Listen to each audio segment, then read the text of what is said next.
So today we're in part 2 of our series, Better for It.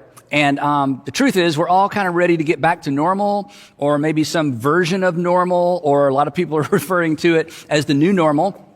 But I think we would all agree that to get back to normal and not to have gained anything from all this pain would really be a shame. In fact, pain without gain is always a shame. So if we're wise, we will pause long enough to ask the question, what have we learned that we want to carry forward? Or to the point of our series, how can we be better for it? Specifically, and we asked this question last time we were together, what have we been doing? Think about this.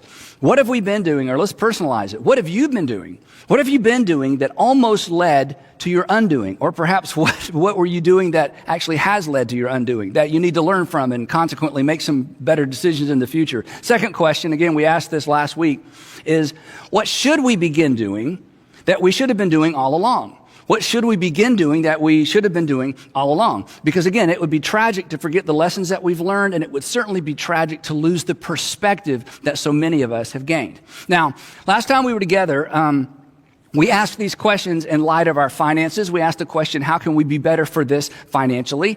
And I poked around a little bit, asked you some difficult questions. For some of you, it was a little bit offensive because you're right in the middle of a financial crisis. And here I am asking, hey, what decisions do you need to make to ensure this doesn't happen again? Or what financial decisions can you make to ensure that you're better for it next time? And it seems a little bit early, but as we talked about last week, it's not too early. Then we asked the question, how can we be better for this relationally?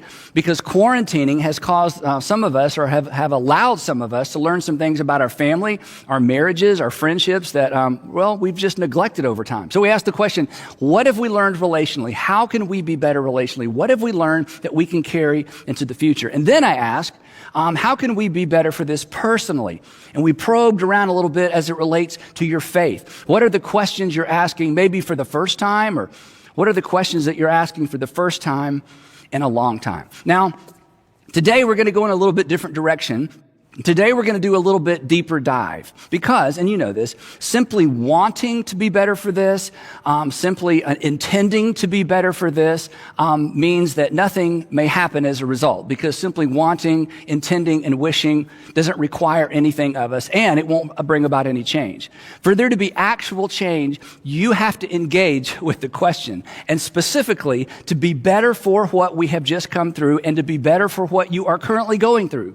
You have to engage your superpower.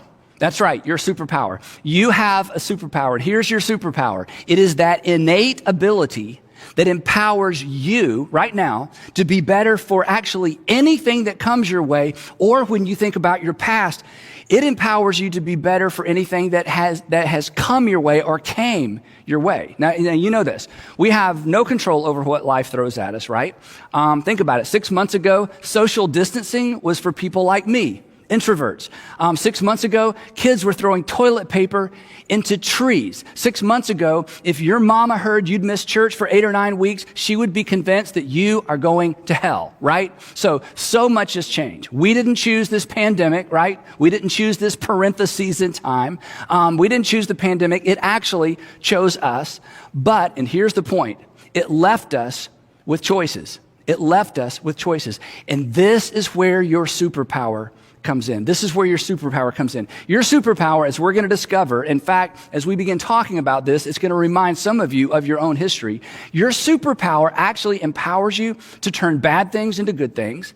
It empowers you to turn wrong things into right things. And it actually empowers you to thwart the evil intent of evil people. It has the power to reverse the course of your life. But your superpower and the ability that you have, that we all have, is easy to miss during times of crisis. And if you lose sight of it, especially in times of crisis, and especially in times of adversity, you will become a victim.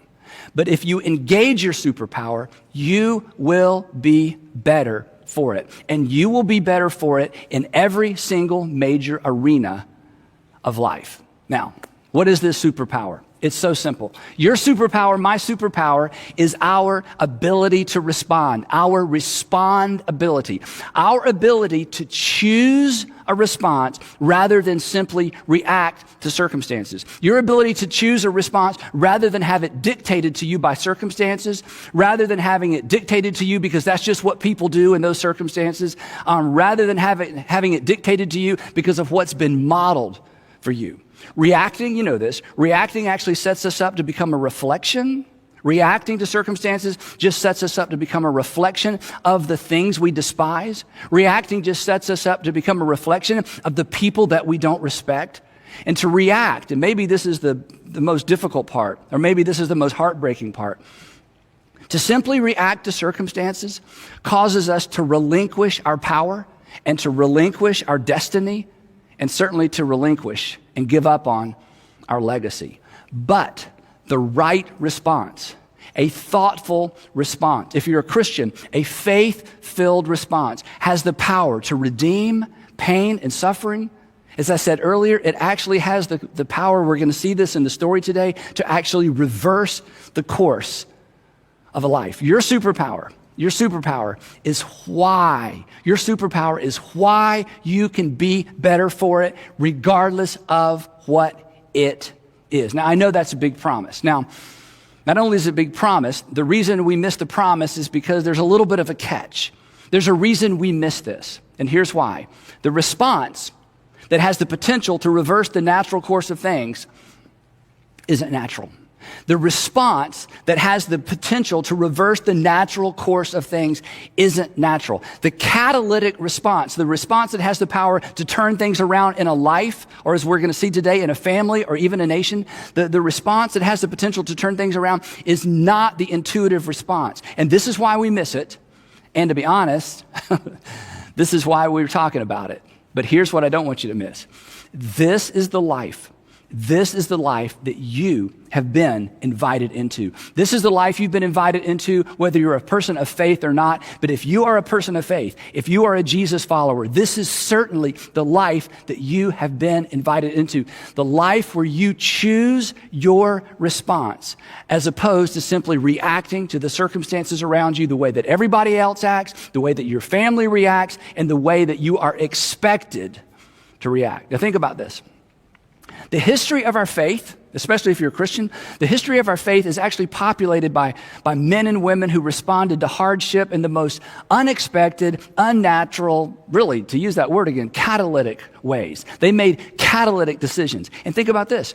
At the epicenter of our faith, if you're a Christian, at the epicenter of our faith stands a man who, think about it, who surrendered to his enemies, who chose not to defend himself at his trial, and chose not to save himself, and as a result, saved others. He saved you, saved me.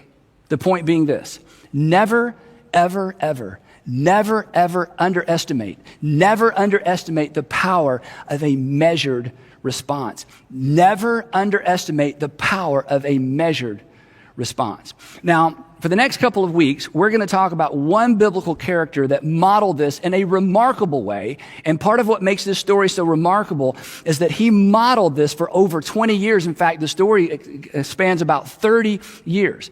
And the conclusion of the story actually illustrates the sanity-preserving, course-reversing power of a measured response.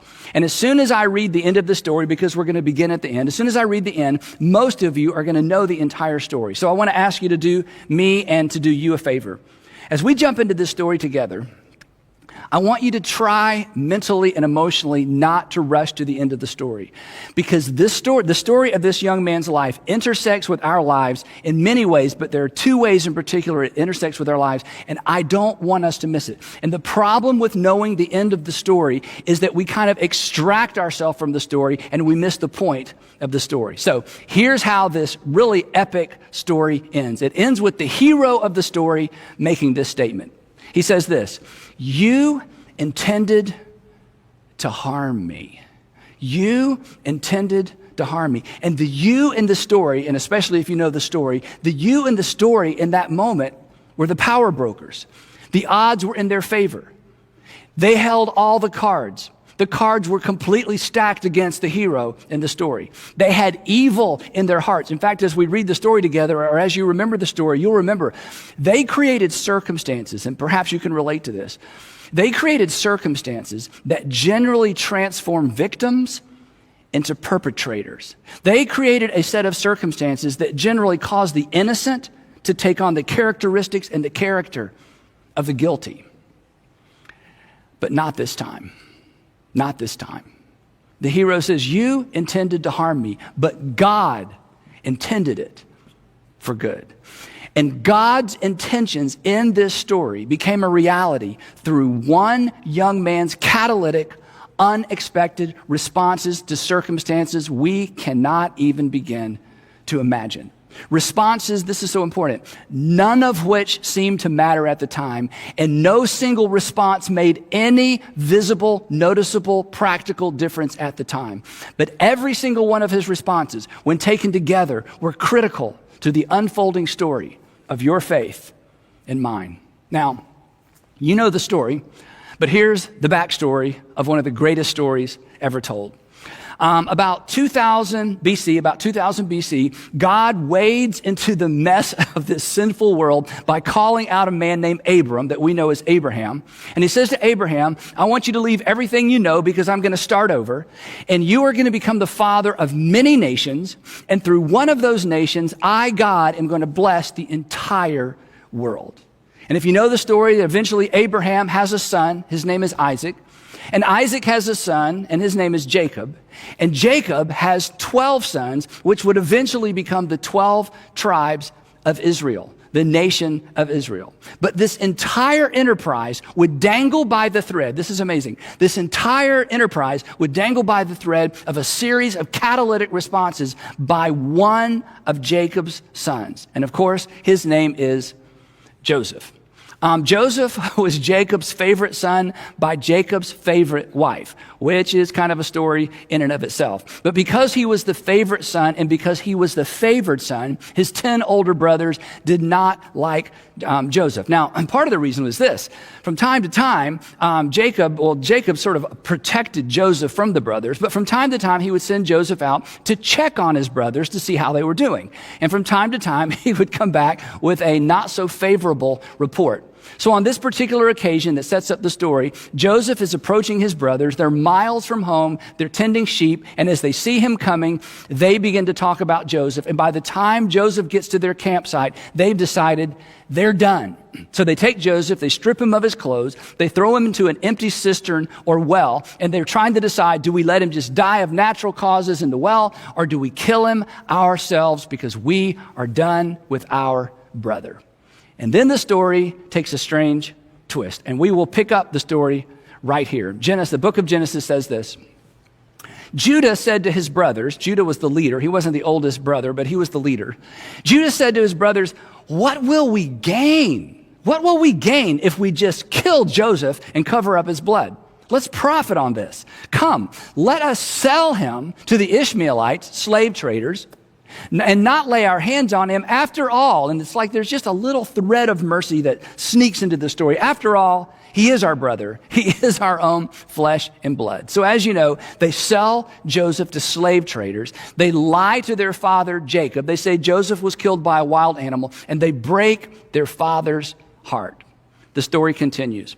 Now, Joseph had been taken down to Egypt, and Potiphar, an Egyptian who was one of Pharaoh's officials, the captain of the guard, bought him from the Ishmaelites, the slave traders who had taken him there. Now, here's where we need to pause, because here's where Joseph's story perhaps begins to intersect with your story.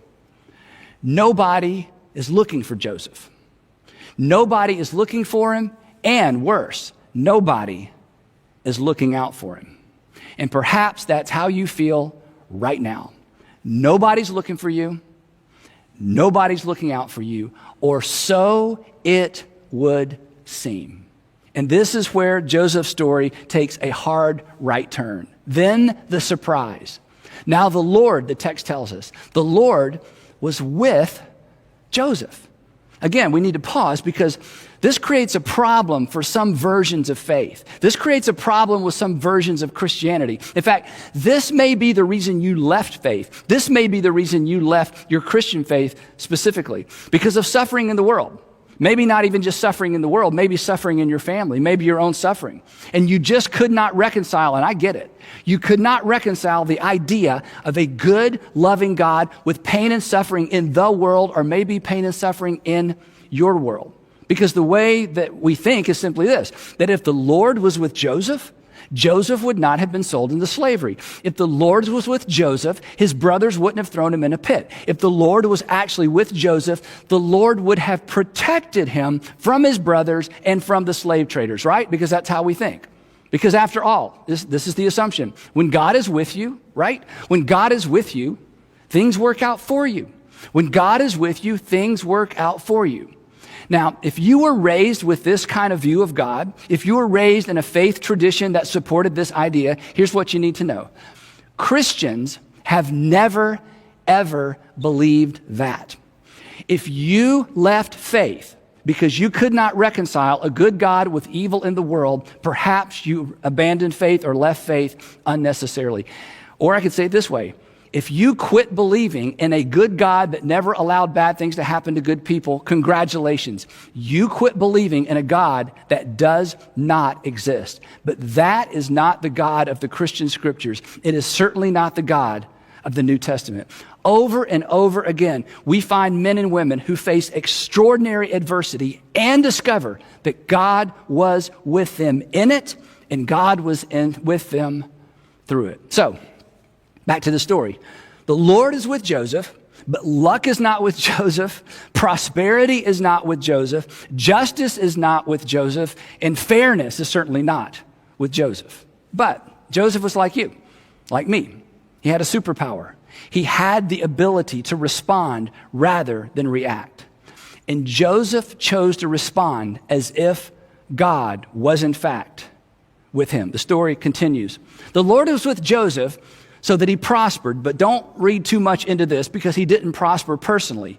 When his master, Potiphar, saw that the Lord was with him and that the Lord gave him success in everything he did, which means Potiphar noticed that everything Joseph touched worked out, that everything Joseph touched, maybe an exaggeration, kind of turned to gold. And the reason everything Joseph touched worked out is because he did everything he could. He was responsible. He responded not as somebody who had been sold into slavery. He responded as if perhaps God was in fact with him. And Joseph found favor in his eyes, and he became his attendant. So essentially, Joseph becomes Potiphar's administrative assistant. And he's put in charge, as we're going to see in a minute, of just about everything. And this sounds good, but here's what you need to understand. In ancient times, in modern times as well, but in ancient times, if you were born free, if you were born not a slave, that was the greatest privilege you could have in ancient times. To be born rich and to become poor, that would be bad. But to be born free and to wake up one day in a foreign land with a master, to be born free and to wake up one day as a slave, you had lost everything. You had lost the game of life. And whatever God you had chosen the wrong God. This was far worse than we can even begin to imagine, in spite of the fact that Joseph found favor in the eyes of his master. The story continues. So Potiphar, because of Joseph's responsible responses, Potiphar put him in charge of his household, and he entrusted to his care everything he owned. But here's the gotcha. And the Lord blessed not Joseph. The Lord blessed the household of the Egyptian because of Joseph, to which you want to say, but wait a minute, where's justice in this world, right? Why not bless Joseph? Why bless his master? Why not bless the slave Joseph, who has responded so well to all these outrageous circumstances? But in spite of that, Joseph continued to respond as if God was with him. In fact, Joseph models for us something extraordinary.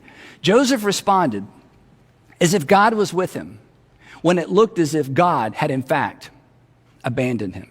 And this is so amazing. And here's why this is so amazing. Unlike us, Joseph has no scripture.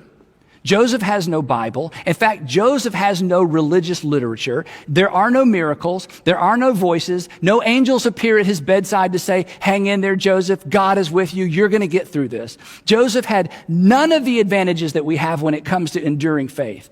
Joseph just decided that he was going to live in light of the stories Jacob, his father, had told him about Isaac, his grandfather, and his great-grandfather, Abraham. He decided to respond as if God was with him. Which brings me to this, and we're going to come back to this a couple of times today, and we're going to come back to it next week as well. This is the question I hope this series will cause you to wrestle to the ground, because this is the life-changing question. How would someone in your circumstances respond if they, like Joseph, were confident that God was with them? How would someone in your circumstances respond? I'm not asking you to do anything. I'm not asking you to respond. I'm just asking you to think about this question. How would someone who is like you, who found themselves in circumstances like your circumstances, respond if, like Joseph, they were absolutely confident that God was with them? And when I say circumstances, it may mean your entire life circumstance, or it may be a particular area that you're going through right now where there's adversity, maybe with family or finances or a job or a relationship. How would someone who is you respond if they were absolutely confident that God was with them, that God was up to something, that there was more going on than meets the eye? And the reason this is such an important question is that your answer to this question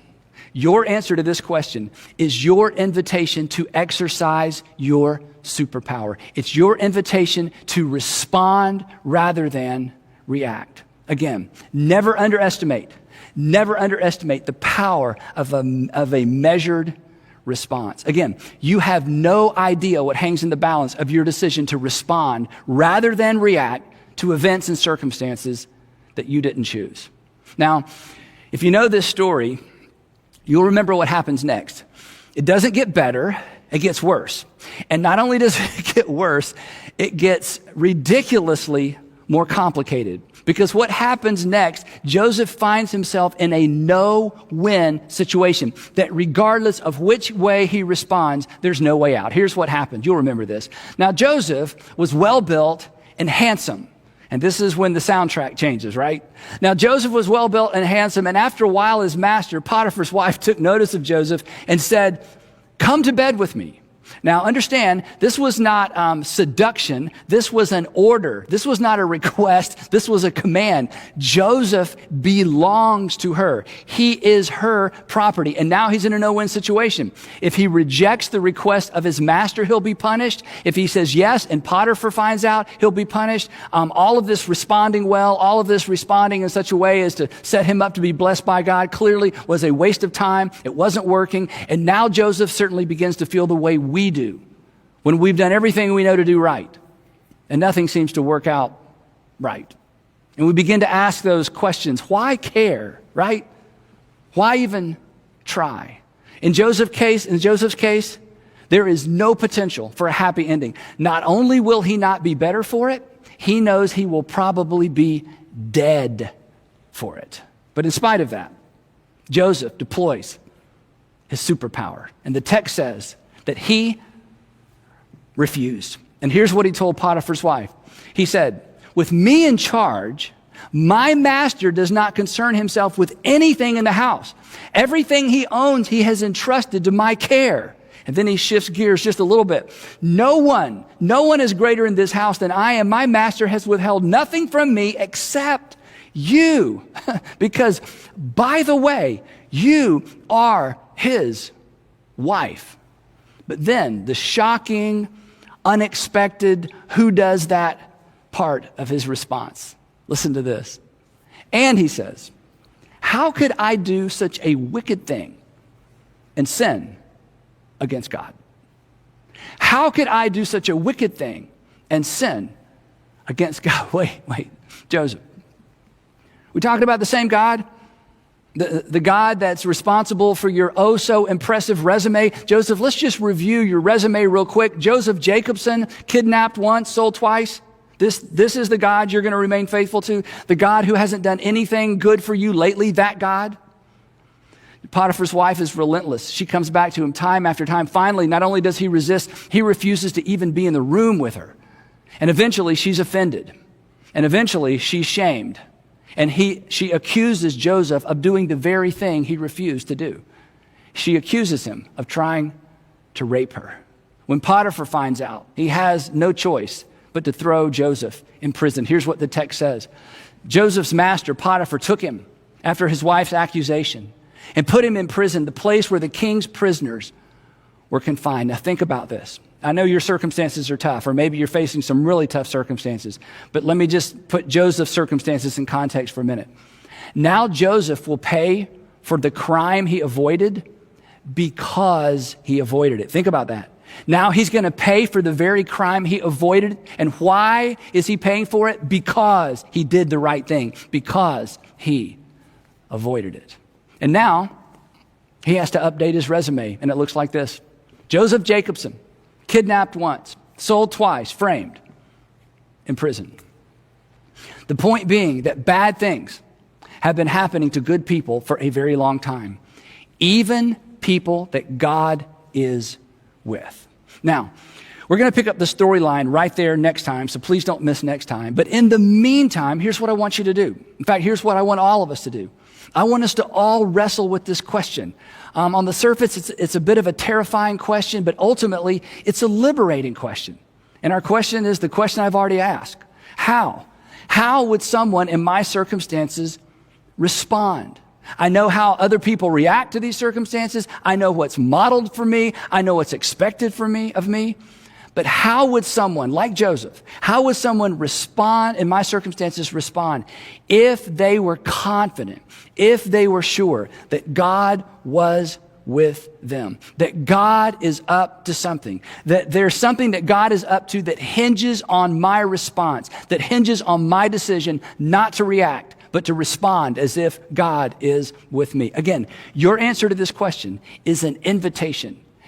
Your answer to this question is your invitation to exercise in that area of life your superpower, your respond ability. And I'm confident of this even though I don't know your story. Your willingness to respond rather than react is your best play. It is your best way forward. It is the way that lays the groundwork for God to do something unusual in your life, in your current circumstances. And if you'll act on this question, you will emerge better for it, and you will not emerge bitter for it. Again, never underestimate, no matter what you're going through, never underestimate the power of a measured, faith-filled response. You know this. We're no better than our responses, but Joseph's story illustrates the fact that we can be better because of our responses. So when it comes to the current circumstances that we're all facing, or when it comes to the circumstances that are individual for you, let's not simply get through this. Let's be better for it. Let's respond in a way that makes it better for it and answer the question, how? How would someone in your circumstances respond if they were confident that God was with them, that there's more to your story than meets the eye, that your circumstances, your current circumstances are a chapter in your story. They're not the entire story. How would someone in your circumstances respond if, like Joseph, they were confident that God was with them? So bottom line is this: you have a superpower. Use it. And if you do, you'll be better for it. The people around you will be better for it. And who knows, perhaps the world will be better for it as well. Again, we'll pick up the storyline right there. Don't miss part 3 of Better For It.